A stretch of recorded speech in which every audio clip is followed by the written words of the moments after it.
Ang confidential funds ay pera para sa mga operasyon ng pagbabantay at pagmamanman ukol sa mga aktibidad ng ahensya.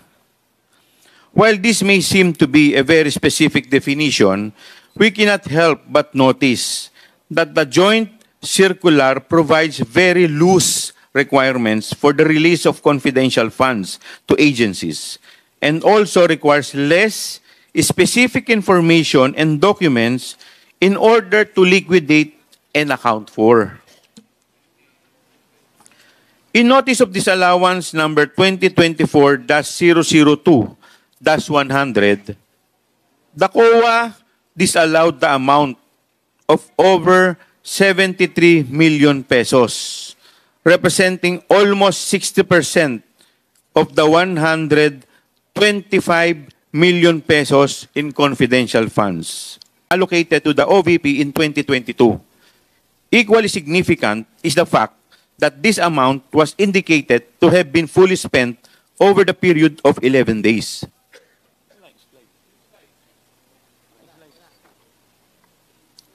Wala pang kalahating buwan, naubos na daw ang 125 million, supposedly to fund surveillance of 132 areas. This amounts to 11 million pesos spent per day for these surveillance activities conducted over the holidays. Lumalabas po, mahigit 11 million po sa isang araw ang ginagastos po nila sa surveillance activities. Kasama na po dito ang Pasko. I note that while these numbers are already staggering, this is only a portion of what this committee is investigating and dealing with. In fiscal year 2023, the OVP received half. This includes the 125 million mentioned above, disbursed in 2022. In addition to this amount, spent in 11 days, the OVP was disbursed 125 million per quarter for the first 3 quarters of 2023. The entirety of which has been questioned by the COA, or 51 million has been definitively allowed by COA. Sa 500 million po, halos 10% lamang po ang pinayagan ng COA at sinabing walang problema. At ito po yung nagkakahalaga ng 51 million. When one goes deeper and looks at the liquidation reports for these disbursements, a disturbing pattern and similarity emerges with perfectly round numbers. Ni isang sentimo po ay walang butal. Being attributed to expenses such as medicine and food, paulit-ulit po at parang kinapi-paste ang liquidation ng confidential funds ng OVP. With this in mind, to all but the most biased observers, it should be very easy to see why this committee has chosen to investigate the possibility of gaps in the regulation of confidential funds, as it is possible that we have seen these gaps exploited before our very eyes. What we have seen regarding the usage by the OVP of its confidential funds certainly gives this committee and the country cause to want to find out the facts behind this. Ultimately, to fulfill this august body's mandate of crafting effective laws and legislations to protect our people's hard-earned money. This committee is understandably very alarmed at these reports implying misuse of public funds. In particular, because of the astronomical, almost unimaginable amount of money involved. I must stress at this point that the sheer vastness of these potentially misused funds sets this matter apart from other instances of irregularity and disallowance.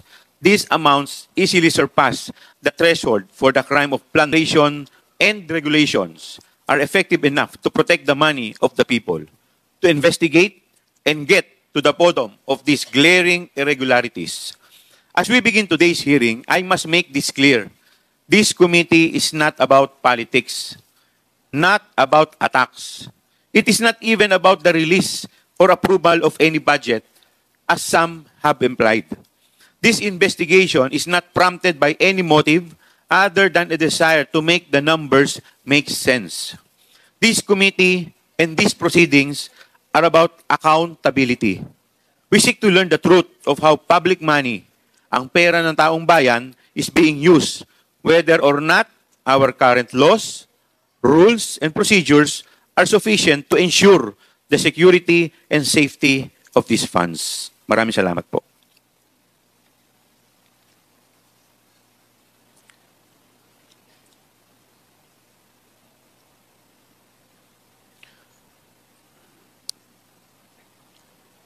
At this juncture, the Chair would like to recognize the presence of the Honorable Congressman from 1st District of Manila, Congressman Ernesto Junicio Jr., the Honorable Vice Chairperson Johnny Pimentel of 2nd District, Surigao del Norte, and the Honorable Amparo Maria Zamora of Taguig City, 2nd District.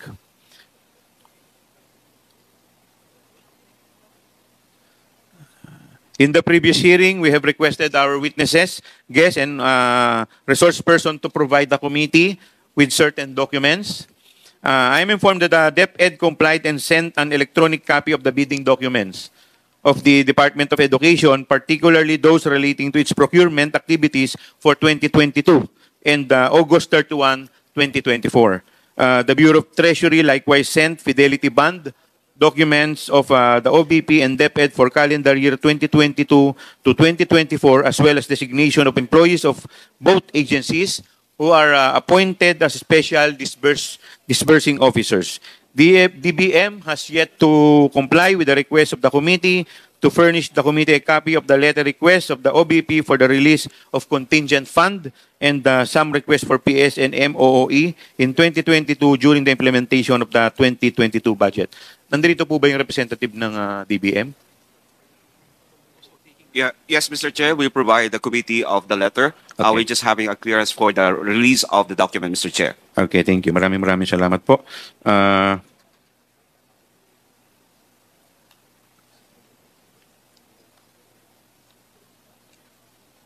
Mag-out ba tayo? Out na muna tayo. Papa-out ka na muna. Mr. Chair, Yes, the Honorable Deputy Speaker, Chi Suarez. just some admin matters. I noticed there are new faces present with us today. Thank you for your attendance in today's hearings. However, insofar as this is a continuation of the hearing last week and there are new faces, can I just ask if our new guests have taken their oath? Comsec. Yes, Your Honors. Our new guests haven't taken their oath, Your Honor. Oh, there are not. Okay, paki-take lang po ng oath yung mga hindi pa po nakakapag-oath. Pwede po tumayo po kayo. Comsec, paki-take po sila ng oath. To all our new resource persons, witnesses, and guests who are present and invited today, kindly stand up and please raise your right hand. Do you solemnly swear that the statements you will give before this committee shall be the truth, the whole truth, and nothing but the truth, so help you God? DepEd at saka ng Bureau of Treasury, would you like to say something? May mga ready po ba kayong statement para gusto po ninyong sabihin dito sa committee? Mr. Chair. We will recognize you. Sino pong gusto magsimula? DepEd, from DepEd po. Mr. Chair. Yes, the Honorable Congressman Acop is recognized. Thank you. May I know from the COMSEC if we have invited Attorney Zulaika Lopez, Attorney Limuel Ortonio, Madam Julieta Villa del Rey, Kevin Jerome Tenido, Attorney Rosalyn Sanchez, and Madam Gina F. Acosta. Have we invited them in the last hearing, Mr. Chair? Comsec. Good morning, Your Honor. Thank you for the recognition. We have not invited them in the previous hearing, particularly only Ms. Gina F. Acosta and Ms. Julieta Villa del Rey. However, the invitation sent to them dated September 20, 2024 included only, from the names mentioned by Congressman Acop, Rosalyn L. Sanchez and Ms. Gina F. Acosta and Ms. Julieta Villa del Rey. I was informed that they are not present today, Your Honor. They're not present today, Oh, Your Honor. and they were sent invitations to attend this hearing. Yes, actually, Your Honor, the content of the invitation was addressed to Vice President Duterte, stating that the committee formally invites the attendance of the following officials and employees of the Office of the Vice President, and thereafter a list of employees from the OVP amounting to 17 employees, Your Honor. May I move that since they were invited and did not appear in this hearing, may I move, Mr. Chair, that we issue a show cause order pursuant to our protocol to the people who were invited but did not come to attend this hearing. So move, Mr. Chair. Seconded. Your Honor, Comsec. may I please correct my previous statement? Attorney Lemuel Ortonio was also invited in the previous invitation dated for the hearing September 18. He was again invited in the September 2024 invitation. Is there any objection to the motion? Hearing none, the motion is carried. Mr. Chairman, point of information or Yes, Congressman Dan Fernandez. this representation wasn't able to be present in the last hearing, and being a member of this committee, I just wanted to be informed of the situation wherein I was able to watch the some commotion of the members of the committee, and what I've learned is the problem of the rules that will govern this committee. Can I be clarified or be informed of what really rules that will govern our committee hearing? Well, we will be guided by the rules of the House with respect to the inquiry in aid of legislation.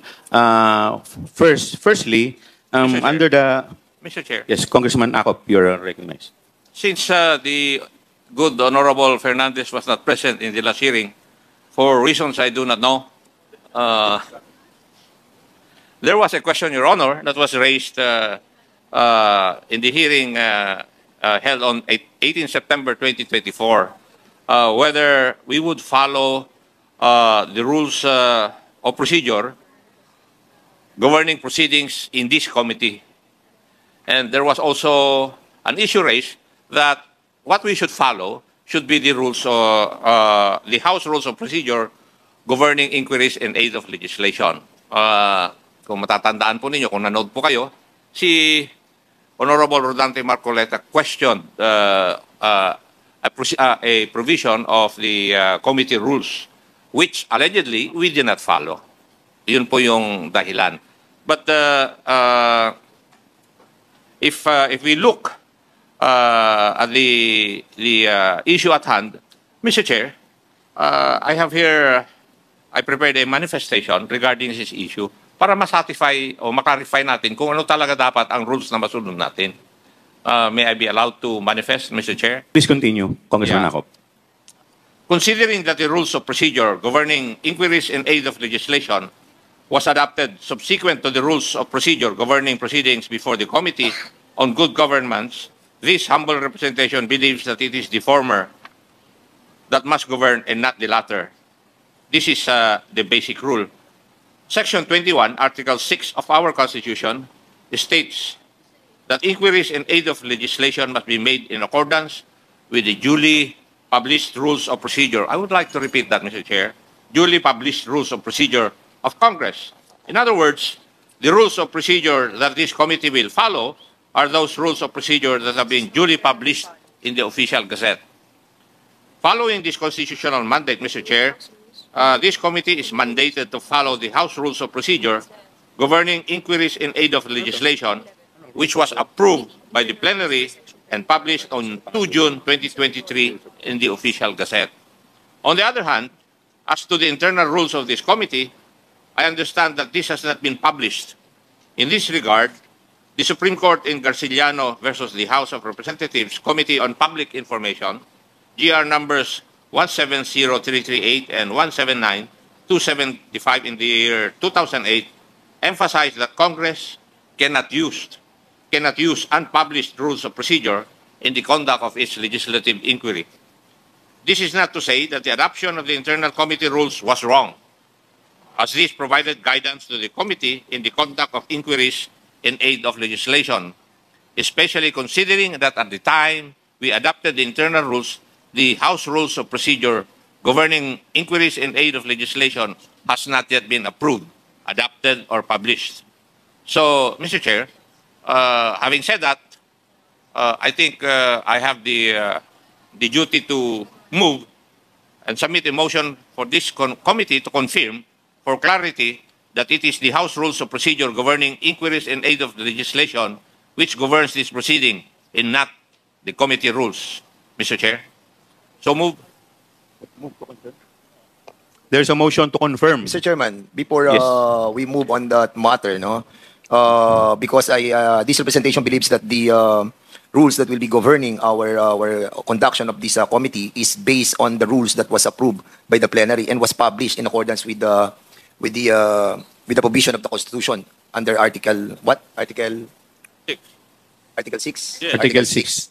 So, for that matter, before we take action on this matter, can I be clarified on something that is very important? Considering that I think the good gentleman from Antipolo have said that on August 2022, the rules of the good government and public accountability have adopted a rule that will govern them.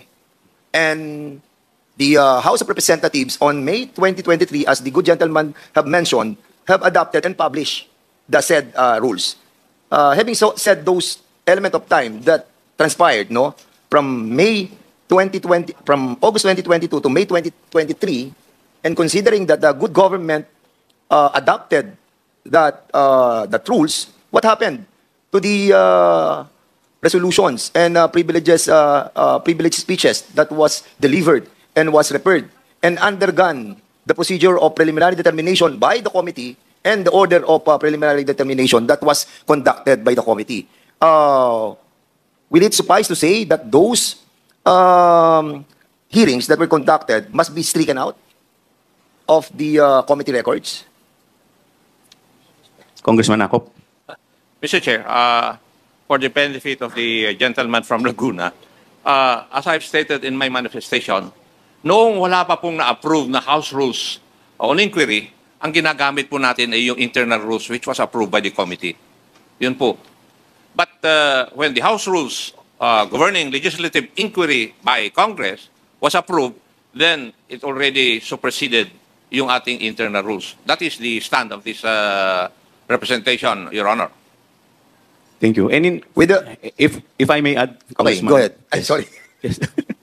Thank you po. If I may add the manifestation of Congressman Akop, basahin po natin yung Section 18 ng ating internal rules dito po sa in aid of legislation. Sabi po dito, the committee tasked to conduct an inquiry may adopt internal rules of procedure. Ang ginamit pong word dito is may. So ibig pong sabihin dito, hindi po tayo obligado. Pwede po natin gamitin yung internal rules of procedure natin. Pero, hindi po tayo obligado. So, ano pong ibig sabihin? Ang talagang obligado po talaga tayo dito ay ang gamitin natin, ito pong House Rules na pinasa po sa plenaryo at duly published. Dahil yun po, pag hindi po natin ginamit yun po ay magiging inconsistent po sa ating saligang batas. I think, Mr. Chairman, no, with that explanation from the good gentleman from Antipolo and the chairman, accordingly, if you're going to look at the Section 34 ng rules natin, these rules that have been adopted by the committee must be also submitted to the plenary. And if it is been proven that it is inconsistent, with our own rules, it is devoid of constitutional requirement as mandated by the Constitution. And one point of information as well, Mr. Chairman, because I'm trying to look at it right now, that these rules that was adopted by the good government is somehow redundant, repetitive, and I think it is preposterous, considering that we have established under our own rules a committee on rules that established the preliminary determination. We have 30 members on the committee on rules, and all the resolutions, all the privileged speeches that are being delivered on the plenary are being referred to the committee on rules. And one of the function of the committee of rules is to determine if there is a present of being referred to that specific committee. And in that case, Mr. Chairman, I believe that this representation believes that making a a rule that is inconsistent with the rules that is being adopted by the plenary is somehow well, it's not abusive, it's not arbitrary, but somehow will have this House of Representatives spend so much effort, time, and resources for that matter. Kaya I think, Mr. Chairman, I submit to the position of this body, especially of Chairman Acop and the Chairman of this committee. Maraming salamat po sa impormasyon. Thank you po. We will now rule on the pending motion. Mr. Chairman, Yes, I second the Congressman. motion of the Honorable Acop. Okay, is there any objection? Hearing none, the motion is carried. We will now confirm that it is the House Rules of Procedure governing inquiries in aid of legislation that will govern in these proceedings. Okay, settled na po yan. We will now proceed to the interpellation proper. But before we proceed, this humble representation is in receipt of a letter dated September 23, 2024 from the Office of the Vice President, which was signed by the Honorable Vice President Sarra Z. Duterte. This letter was received on September 25. This is duly noted. We will now proceed to the interpellation proper. The first to interpolate, first to the Honorable Congressman Acop.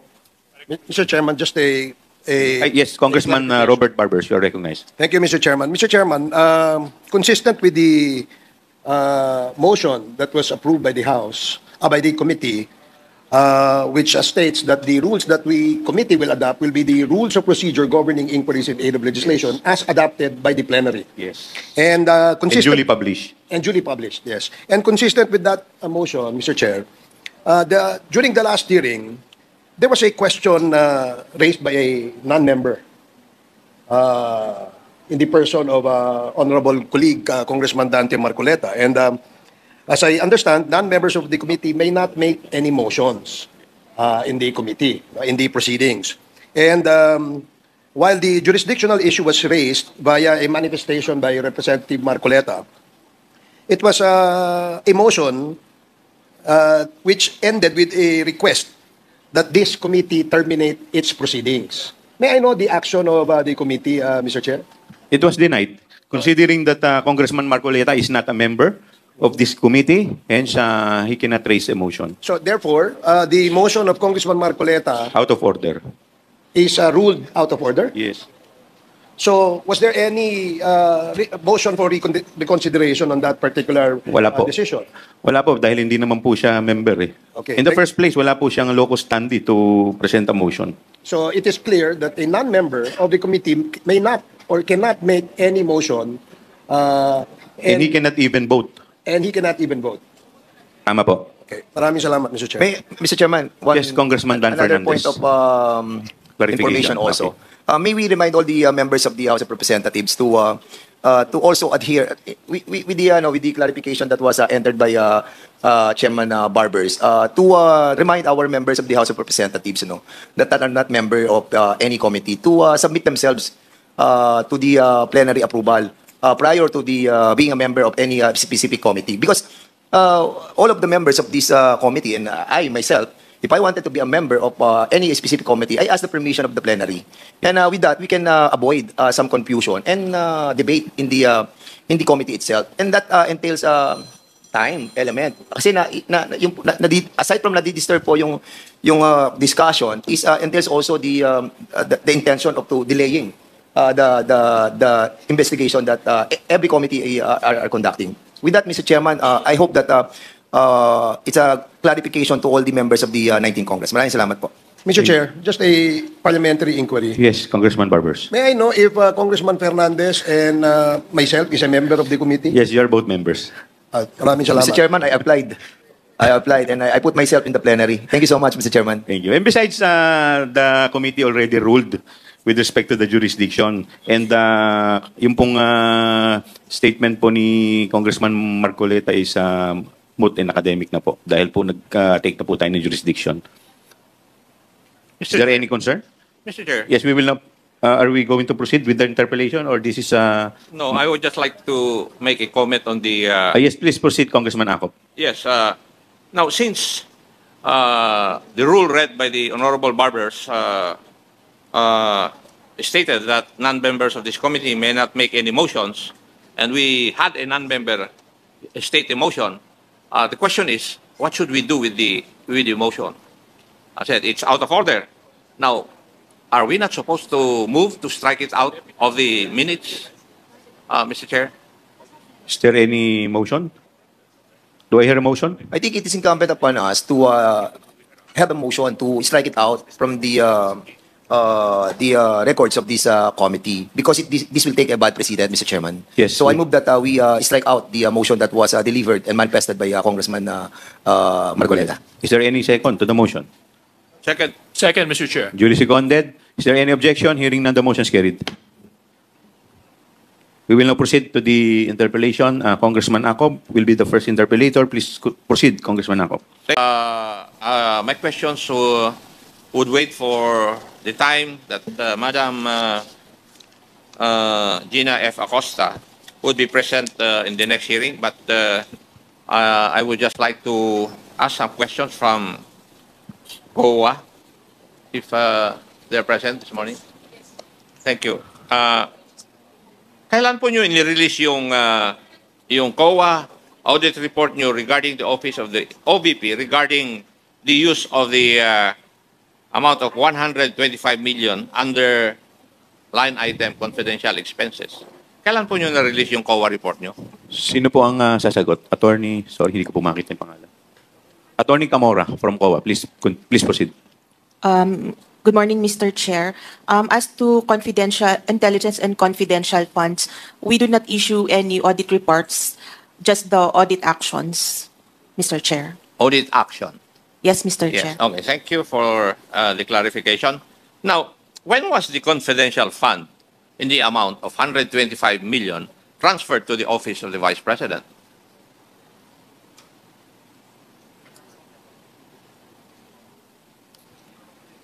Sino po sasagot? It was in December. Attorney Camora? December. Mr. Chair, may I be clarified? The cash advance, Mr. Chair? Yes. When was the fund, the 125 million amount, transferred to the office of the Vice President? Mr. Chair, the fund was received on December 20, 2022, Mr. Okay. Chair. Thank you. Now, on 25 September 2023, according to reports, kayo po ay nag-confirm, maybe because of reports, na galing po sa Office of the Vice President, na the amount of 125 million confidential funds was spent in 11 days. Mr. Chair, based on their liquidation reports, opo. Kayo po ang nagsabi nito in your report. Wala pong report, Mr. Chair, but audit action po.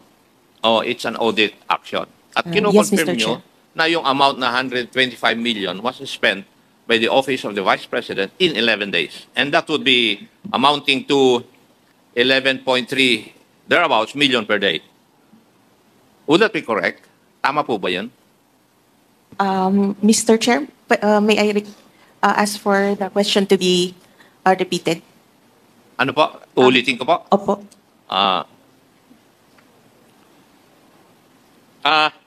Kayo po nagko-confirm na in-spend in your liquidation in the liquidation report that was submitted to you, kayo po nag-confirm na in 11 days naubos po yung 125 million confidential funds. Tama po.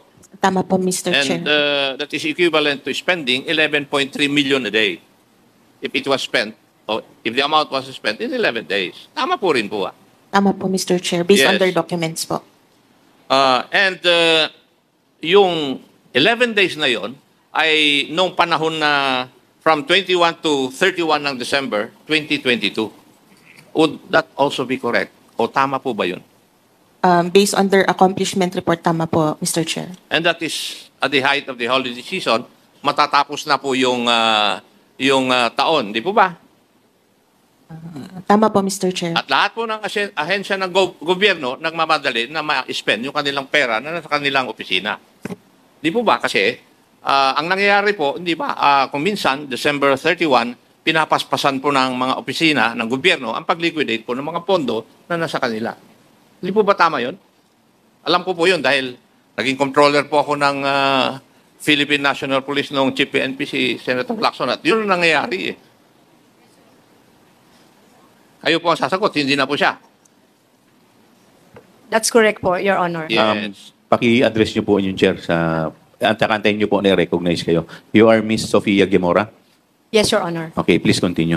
Kasi minamadali po nila ng mga ehensya dahil if you notice, yung buwan ng Disyembre, normally it has four non-working holidays. So, 4 na ang nabawas sa 11 days para gastusin mo.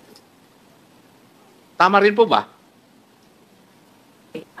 If I may add, Your Honor, to what Attorney Camora had said earlier, with regards to the 11 days report of our audit team, we are the audit team of the Office of the Vice President. So, looking at the records or the recording in the financial statements, we found out that the cash advance was drawn on December 20, 2022.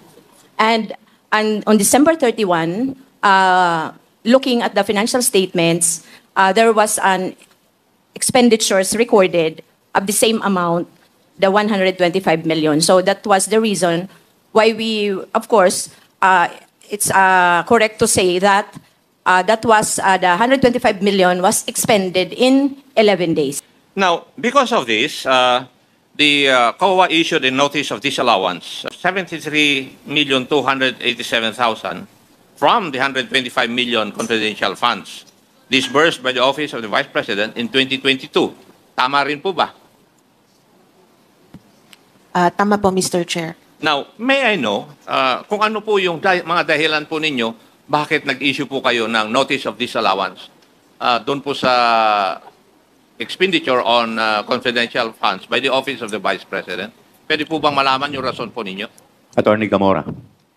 Mr. Chair, our reasons were indicated po at the ND. I'd like to make a rundown po.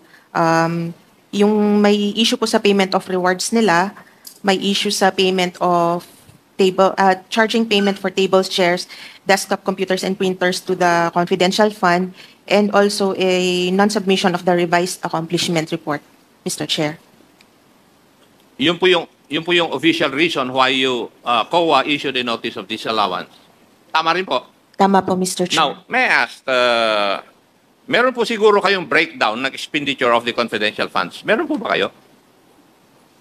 Mr. Chair, meron po sa accomplishment report. Yes, and yung breakdown po ng expenditure ng 125 million, nasa inyo po sigurado yun. Tama rin po. Tama po, Mr. Chair. Now, may I know kung saan po nagastos ng Office of the Vice President yung 125 million? Was it spent in accordance with the rules, regulations, and protocol on the expenditure or on the use of confidential funds? Nasunod po ba yun? Yes, Mr. Chair. As indicated sa accomplishment report po,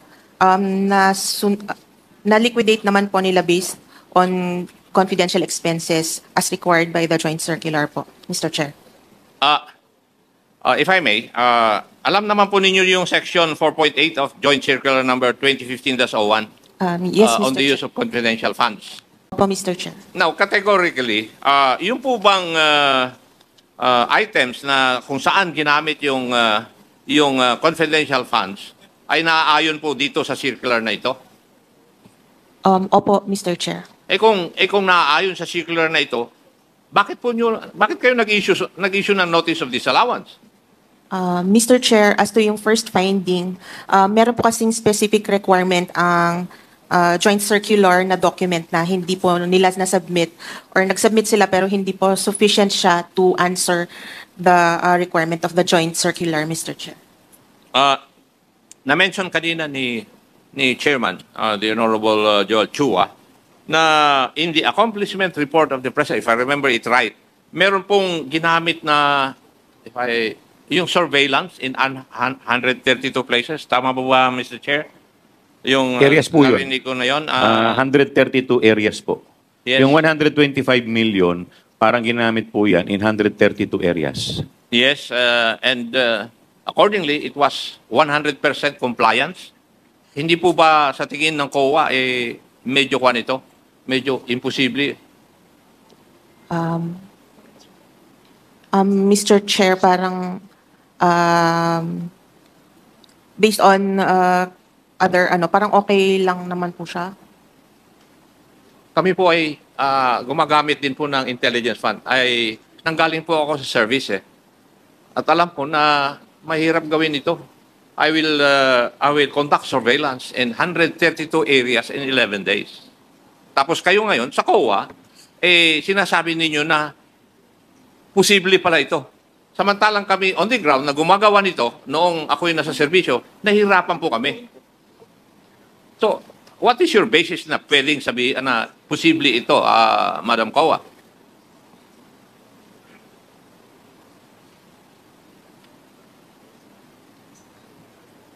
Mr. Chair, there are also deficiencies here. No, tinatanong ko lang po kayo kasi sa mata po ng COA, yung mag-conduct ka ng surveillance activities in 132 areas in 11 days, para sa amin po na gumagawa nito in our use of intelligence funds nung ako po yung nasa servisyo, nahirapan po kami Tapos sa mata pala ninyo, posibleng-posible pala ito. Tama po ba yung aking kaisipan? Mr. Chair, ang identified lang po ay number of areas, pero pwede din pong i-consider yung kung ilan po yung kung ilang tao po yung pinag-spendan ng funds, Mr. Chair. But the liquidation report does not say so. Yes, Mr. Chair. In-assume na lang ninyo yun Mr. Chair, meron po silang submitted na mga documentary evidence. Okay. Mr. Chair, those would be the questions that I would ask, I have asked from COA. Yun po yung akin nihanda. The others would pertain to Madam Gina F. Acosta. So, marami pong salamat, Mr. Chair, for the opportunity to interpolate. Thank you. Thank you po, Congressman Acop. The next interpellator is the Honorable Congressman Rolando Valeriano. Mr. Chair? Mr. Chair? Quick question. Congressman Ortega, with the indulgence of Congressman Valeriano, the Chair would like to recognize Congressman Ortega. Mr. Chair, I've noticed that there are some employees and from the Office of the Vice President who are here. Are we gonna sit them as resource person, or they just going to sit around the hall, Mr. Chair?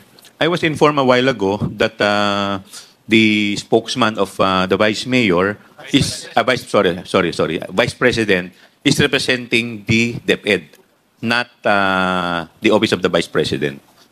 But I was told by the COMSEC that a while ago, the OVP Chief of Staff, Attorney Solueta Lopez, supposedly is present today, but could not be located as of now.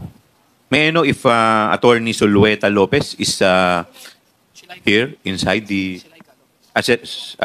Zulaika? Sorry. If Attorney Zulaika Lopez is present in this Mr. Chairman, hearing?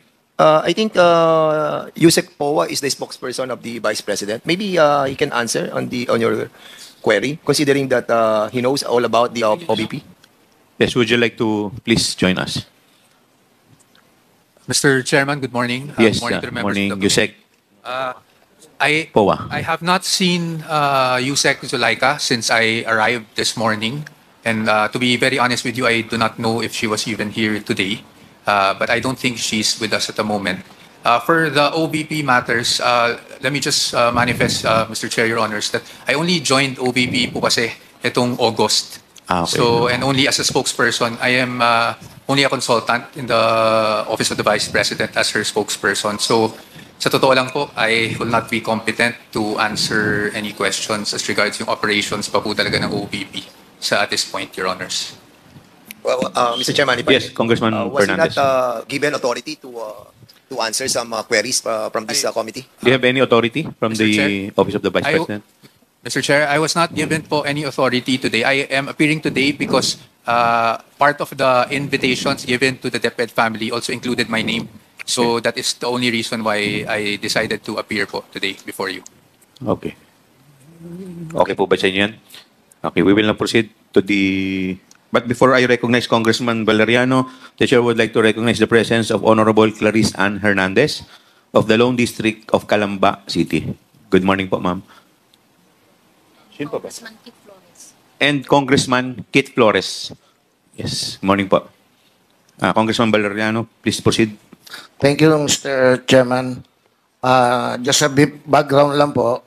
Last August 13, 2024, yung House Committee on Appropriation issue a subpoena duces tecum requiring the COA to submit dito po sa amin sa House Committee ng audit report on the confidential fund ng OVP and the DepEd for the years 2022 and 2023. Pero after nun, a letter dated August 21 or 6 days before the House Committee on APRO was scheduled to hear, the OVP, through its Undersecretary and Chief of Staff, Attorney Lopez, advised COA against complying with the subpoena duces tecum.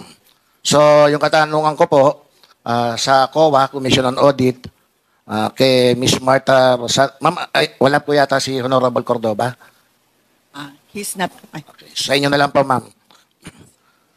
Kung maalala niyo po, meron pong subpoena duces tecum requiring the COA to submit to the House Committee in regards to sa report ng confidential pa ng OVP and the DepEd for the year 2022 and 2023.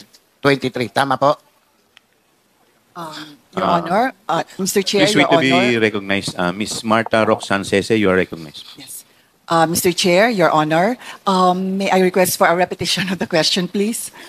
Nakatanggap po kayo ng subpoena duces tecum requiring the COA, kayo po, to submit to the House Committee the audit report on the confidential fund ng OVP and the DepEd para sa taong 2022 and 2023. Tama po? Yung letter po is dated August, I think 13, 2024. August 21. Tama. Your Honor, may I please refer first to the legal services sector representative because I am not privy to that very document. May you know who will answer? Attorney Camora, please answer. Yes, Mr. Chair. Nakatanggap po kami ng subpoena. Yan. Yung August 21, 2024, you received a letter from the OVP directly to Chairperson Cordoba. And it was personal. Ang sinasabi po ron, kung maalala nyo, pinipigilan ang COA na mag-release ng details. Tama po?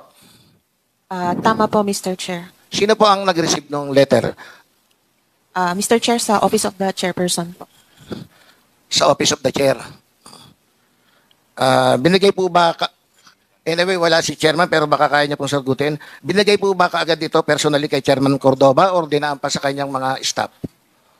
Mr. Chair, hindi ko po alam kung kailan nabigay kay Chairperson pero na-receive po ng ICFAO ng office namin and then we elevated po the matter to the Chairperson. Yes. Ano po ang naging aksyon ng COA in regards to that letter? We complied with the subpoena duces tecum, Mr. Chair. So, ang discretion po kung lawful at reasonable ang pag-comply sa mga subpoena or kung lawful excuse not to comply ay tanging, tama po, nasa inyo, nasa COA lang?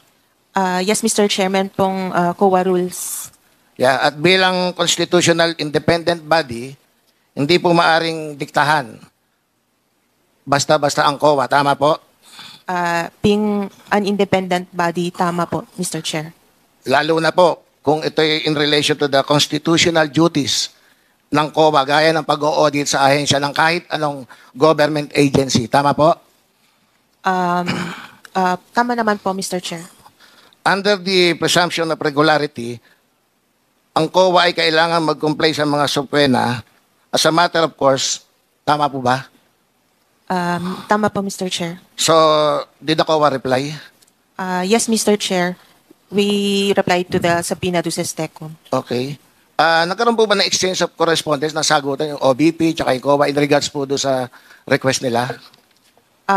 Mr. Chair, parang wala na pong Wala na. wala na pong response po. So, sinunod nyo Sinunod niyo po ba yung directive ng OVP na to comply with the subpoena? Mr. Chair, hindi po. Ang nag-comply po kami is yung sa subpoena to So ang COA po ay sumunod sa subpoena because they agree that Congress does have the power to subpoena these documents. Correct? Mr. Chair, our rules also allows us to comply to subpoena to tecum and other lawful orders po. Yes. Ang COA ay sumunod sa subpoena dahil ito ay in-issue batay sa power to conduct legislative inquiries ng Congress. Tama po ba? Yeah, tama po, Mr. Chair. And COA likewise agrees that the audit of the confidential funds, which are government funds, are matters of public concern. Tama po ba? Tama po. Tama. In terms of audit po, Mr. Yeah. Chair, tama po. And the public has the right to know paano po ginagastos ang pera ng bayan. Di po ba? Tama po, Mr. Chair. And likewise, ang Kongreso ay may obligasyon. Kami po dito, na siguruhin ang pera ng bayan ay ginagastos po sa tamang paraan. Tama po? We submit po sa ano po. And when the COA complied with the subpoena, ano po ba yung response ng OVP, ng Office of the Vice President? Did the OVP reach out to COA again? Mr. Chair, wala po akong alam na nagbigay po sila ng further requests or Letter? Letters. Nagpadala ba sila ng communication again? Hindi na po? wala na po, Mr. Chair. Were further attempts made by the OVP to force or compel COA not to comply with the subpoena, even a phone call or what? Wala naman po. I'm not aware of any letter or any communication po. Okay. Thank you, Madam. Sa OVP po, meron bang pwedeng sumagot? Wala talaga si Atty. Lopez? Comsec, how about Atty. Limuel G. Ortonio? Andito po? Negative as well, Your Honor. Again? Mr. Chair, Wala po. with the indulgence of Congressman the Acop, you're Honorable recognized. Valeriano, before we leave the issue on the subpoena duces tecum, Your With the Honor. indulgence of Honorable. Please proceed, Congressman Akop. Thank you, Mr. Chair. May I know if we have required the submission of the letter of the Office of the Vice President through Undersecretary and Chief of Staff Lopez to the COA? Did we require COA to submit a copy of that letter to the committee? Mr. Chair, wala po yata kaming. Attorney Camora, before you answer, please wait to be recognized. May I recognize the COMSEC? Your Honor, thank you. Wala po, Your Honor. However, in the previous meeting, I was directed to write a letter to the Committee on Appropriations Chairperson to request for the documents submitted to them through the subpoena duces tecum filed or issued by the Committee on Appropriations, Your Honor. No. May I move, Mr. Chair, that COA submits to us a copy of the letter of the Office of the Vice President through Undersecretary Lopez? There's a motion by the Honorable Akop to require COA to submit the letter of the Honorable Vice President Through Undersecretary Lopez. Is there any second to the motion? Duly seconded. Is there any objection? Hearing none, the motion is carried. Mr. Chair, with the permission of Congressman Acop, we have some representatives from the Office of the Vice President available. Baka meron po kayong kopya ng sulat na yon. At kung may kopya po sila at dala-dala po nila, baka pwede maibigay na po. Mr. Chair? Sino pong representative ng OVP ang nandito po? Civilian, di ba? Please identify yourself, please. Wait. Sino po? Mr. Chair, point of order lang, no? Earlier What is there the point were- of order? Yeah, earlier there were representatives from the OVP. May I ask where they are now? Your Honor, may I be recognized, Your Honor? Yes, COMSEC, you're recognized. They were located at the corner of the room earlier, Your Honor. Some of the representatives were there. They did not give the committee secretary their names, but they were there and now they are not here, Your Honor. Are you referring to Attorney Zuleika Lopez? For clarification, Your Honor, there was an error in recognition of Attorney Zuleika. The observation of Kong Acop is valid. Wala po talaga siya. Hindi po umatid. Wala talaga. Mga security po yata kanina yung dumating, Your Honor. Okay, security lang po. Mr. Chair. Yes, sino po yun? Mr. Chair. Congressman Singh, Mr. Chair. Yes, Congressman Swansing. Mr. Chair, with regard to the letter being discussed at the moment, I also ask to confirm with Representative Luistro, this said letter was already requested and brought up during the second hearing for the OVP budget deliberations. And this letter was already furnished to us during that committee hearing. So And, we are already in receipt of the letter. Yes, Mr. Chair, I'll defer to Representative Luis Shaw because during the hearing itself, the representative from COA turned over that letter to Representative Luis Shaw. Yes, Congressman Luistro, you are recognized by the chair. Mr. Chair, I confirm the manifestation of the Honorable Suwan Singh that during the budget briefing of the OVP, we requested the COA to submit to the Committee on Appropriations, the copy of the letter of the OVP opposing the subpoena duces tecum issued by the Committee on Appropriations. So may we inquire from the COMSEC if we can get in touch with the Committee on APRO so we can be provided a copy of this letter opposing the subpoena, Mr. Chair. COMSEC, please take note of the manifestation of Congresswoman Luistro. Congressman Dan Fernandez, you are Yes, recognized. just wanted to be clarified on the submission of that letter that was given to Honorable Jinky Luistro. Can I be informed who signed that letter? It is a certain Attorney Solaika, Chief of Staff of the Office of the Vice President. Chief of Staff of OVP. Have we invite Attorney Solaita? COMSEC? COMSEC, did we invite Attorney Solaika? Have we invited Did we her? send an invitation? Yes. Yes. And Unfortunately, Attorney Zulaika Lopez is not how many times present. did we invite Attorney Solaita? She was invited in the September 18 hearing, Your Honor, and today as well, Your Honor. So 2 times already. But We, in both issued occasions, she did not appear. Yes, Have we Your Honor. issued, Mr. Chairman, a show cause order? Yes, Your Honor. There's a motion already. Thank you so much, Mr. Chairman. Mr. Chair, Yes, Congresswoman I Luistro. just wish to manifest the 3 important arguments that were raised in the said letter. First is we allegedly violated the separation of power. Second, we violated the due process. And third, we violated the confidential nature of the fund, which during the briefing of the budget briefing of the Office of the Vice President, we amply addressed already, Mr. Chair.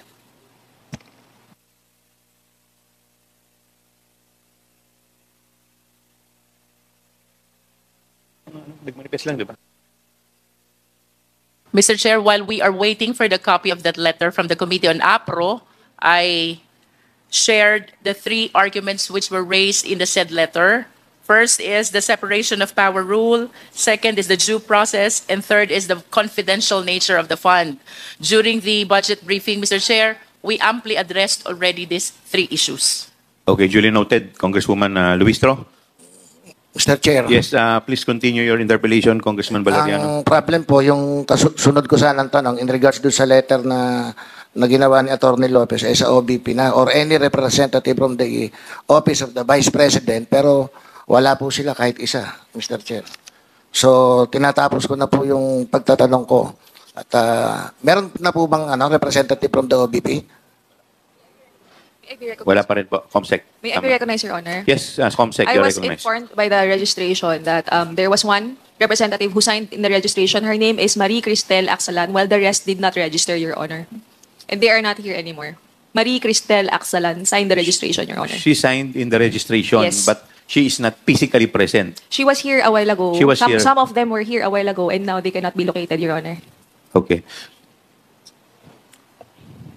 So with that, Mr. Chair, tineterminate ko na po yung ibang katanungan ko at antayin ko na lang po sa susunod na hearing pagka dumating na po yung Office of the Vice President. Salamat po, Mr. Chairman. Thank you. Mr. Chair, Yes, can I just, Congressman, Deputy Speaker Jay Suarez, you're recognized. Thank you very much. Mr. Chair, with the indulgence of our next interpellator, I just want to go back dito sa COA natin.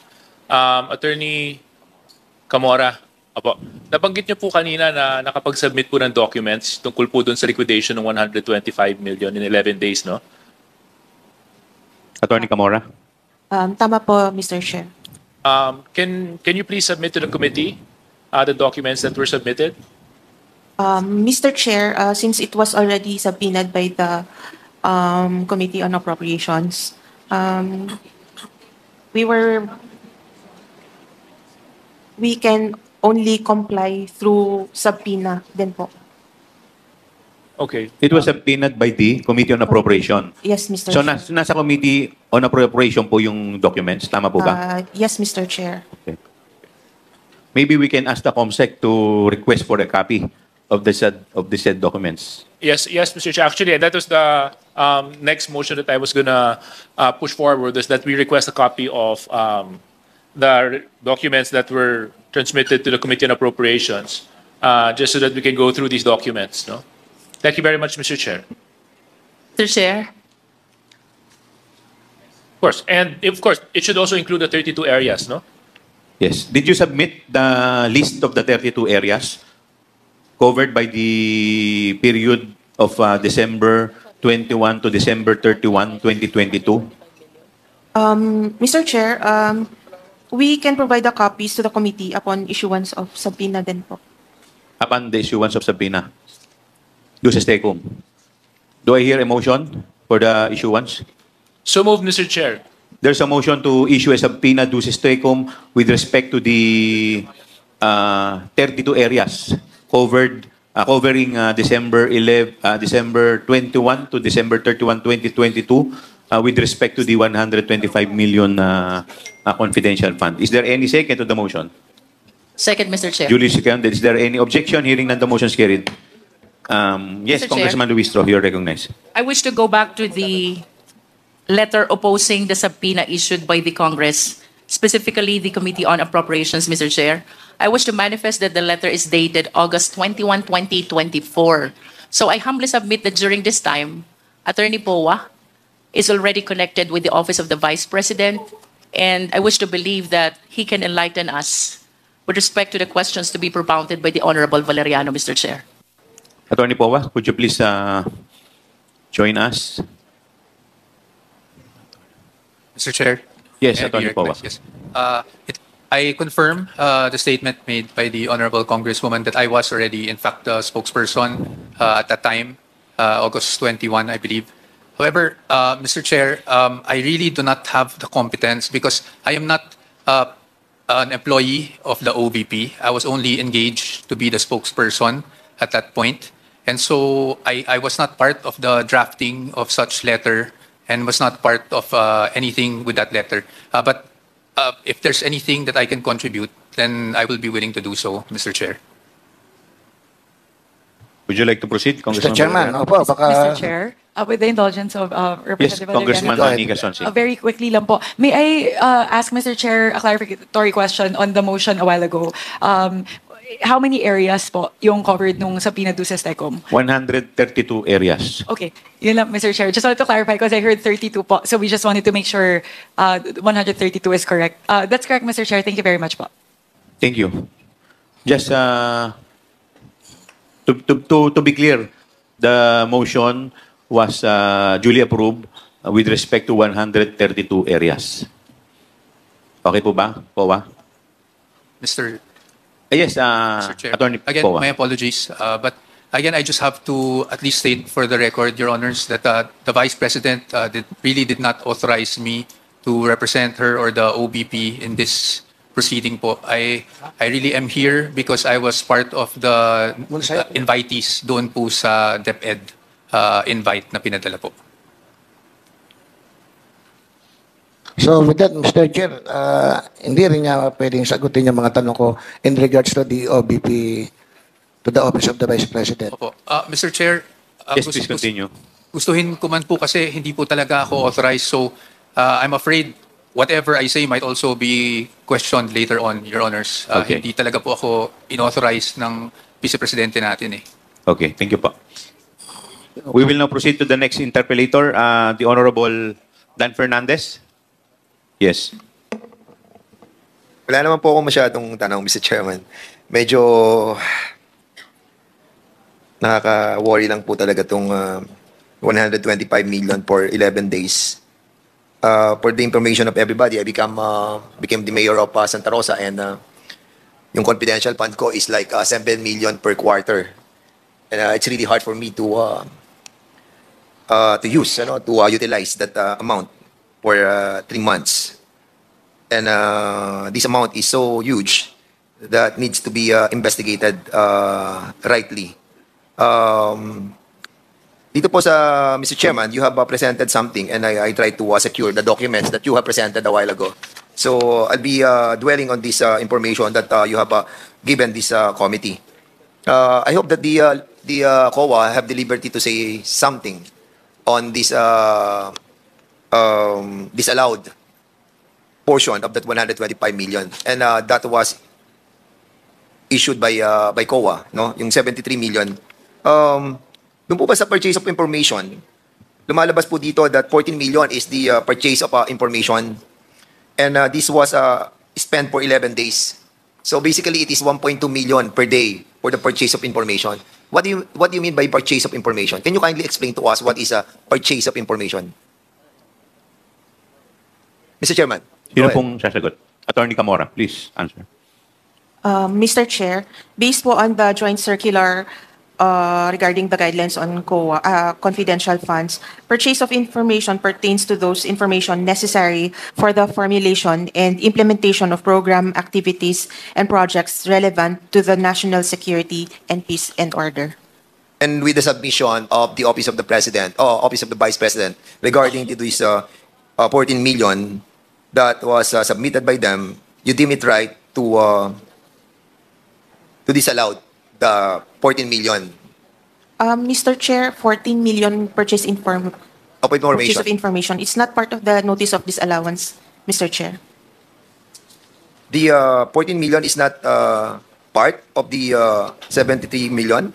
It was allowed po in audit, Mr. Chair. The purchase of information was allowed? Yes, Mr. Chair. The only 14 million for the purchase of information, you allowed it? Yes, Mr. Chair. And your basis is what? Their documentary evidence of payment. What are the documentary evidence that was submitted to you, if you have the liberty to say it to us?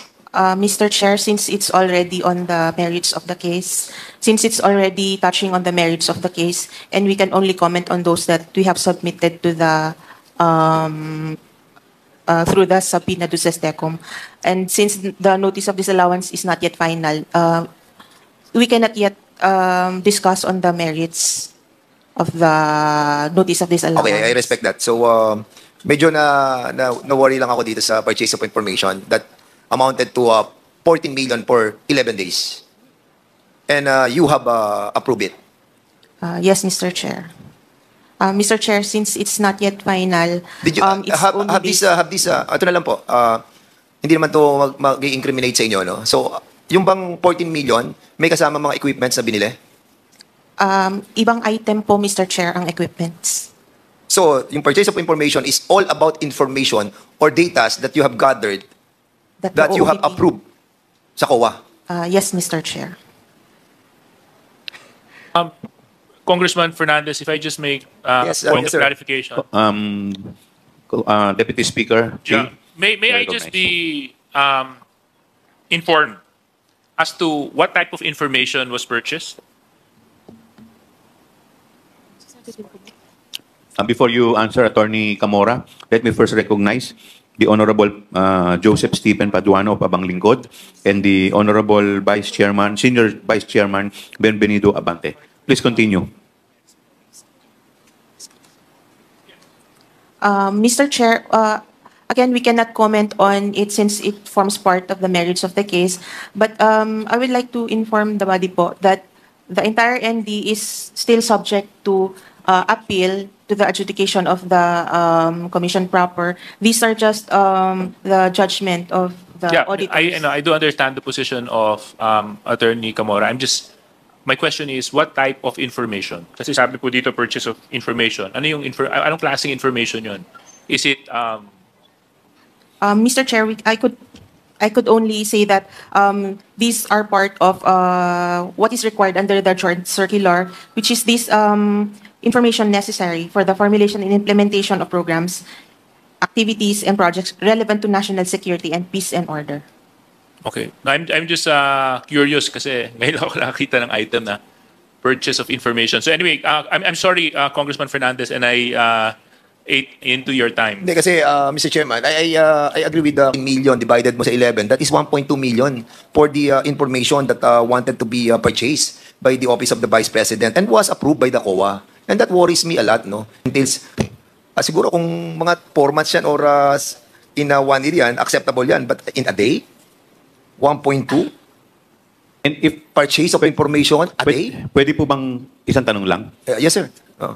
Yung po bang 14 million na yun na information, sa isang tao lang po ba yun o maraming tao po yun? Mr. Chair, hindi naman po yun sa isang tao lang. Okay, just to ilan pong tao? Kung alam lang po ninyo. I don't have the information right At now. kung magkakano po kada tao ang binigay para po sa purchase of information na yun? At kung saan po mga area? Mr. Chair, details na po siya ng audit, so we could answer through if we are duly issued po subpoena Dusistecum. Is there any motion? Do I hear any motion? Yes, well, I move that ano ba? I move that we subpoenaed the Dusistecum. The detailed information. All those documents pertaining to the purchase of information, the detailed information about it. Is there any second to the motion? Second, Mr. Chairman. Duly seconded. Is there any objection? Hearing none, the motion is carried. Secondly, Mr. Chairman, this is the payment of reward. Sa payment of reward, you utilize 10 million. The Office of the Vice President utilized 10 million. And this was spent for 11 days. So almost $1 million a day for the reward, payment of reward, cash. Cash. Same thing, COA. How this 10 million was utilized daily by the Office of the Vice President. Can you kindly educate me on how this happened? $1 million a day for payment of cash reward. Was there any news about the cash reward that was given by the Office of the Vice President to any individuals, for that matter, pertaining to this payment of reward in cash by the Office of the Vice President? Mr. Chair, again, it is part of the it will be a part of the documents of the detail. Although, Mr. Chair, we have indicated in the ND the reason why the rewards were disallowed. They were not able to satisfy us with the Okay, I'm sorry. documentary I'm sorry, requirements. COA. You mean this 10 million is part of the disallowed by COA? Yes, Mr. Chair. I'm sorry about it. So, sige. Okay, so disallowed to. Okay, sige. So, have they given you some information on or the detailed information about this payment of cash reward? They have submitted compliance documents, Mr. Chair, but we deemed it not sufficient. Yeah, go ahead. We deemed it not sufficient to answer the requirements of the joint circular. Can we also, in that case, Mr. Chairman, may I move to subpoena also those documents pertaining to the payment of cash reward? There is a motion by the Honorable Fernandez to issue subpoena duces tecum with respect to the payment of cash reward. Ito naman pong Is there any objection? Is there any second to the motion? Second, Mr. Chair. Duly seconded. Is there any objection? Hearing none, the motion is carried. Punta naman po tayo sa rental of other incidental expenses relative to the maintenance of safe houses. How many safe houses have the Office of the Vice President have? Mr. Chair, again, it falls part of the merits. However, may I just say, Hindi naman now merits na- naman yun, Gloria. Tinatanong ko ilan lang yung, para malaman namin. Kasi, of course, merong mga opisina ang Office of the Vice President sa buong Pilipinas. Are those offices that are being mentioned by the Office of the Vice President all over the country constitute also as the safe house of the OVP? Ayan, nakalagay dito. Meron kayong maintenance ng safe houses Do they have like 10, 18, 20, 30, 40? Mr. Chair, I do not have information right now on... Can you kindly submit to us also? I move also to kasi Mr. Chairman, before we move for that, kasi 16 million were 16 million was spent for 11 days for the Office of the Vice President doon po sa mga safe houses for maintenance. Maintenance of the safe houses, 16 million was spent for 11 days for these safe houses. Kaya nga tinatanong ko po, ilan po yung safe houses na yon at bakit gumastos tayo ng 16 million for that purpose for 11 days? At kung saan? Yes, at kung saan yung mga safe houses na yun. So I move that we subpoena also those documents. There's a motion by the Honorable Dan Fernandez to subpoena the information with respect to the safe houses of the Office of the Vice President. Is there second to the motion? Duly seconded. Is there any objection? Hearing none, the motion is carried.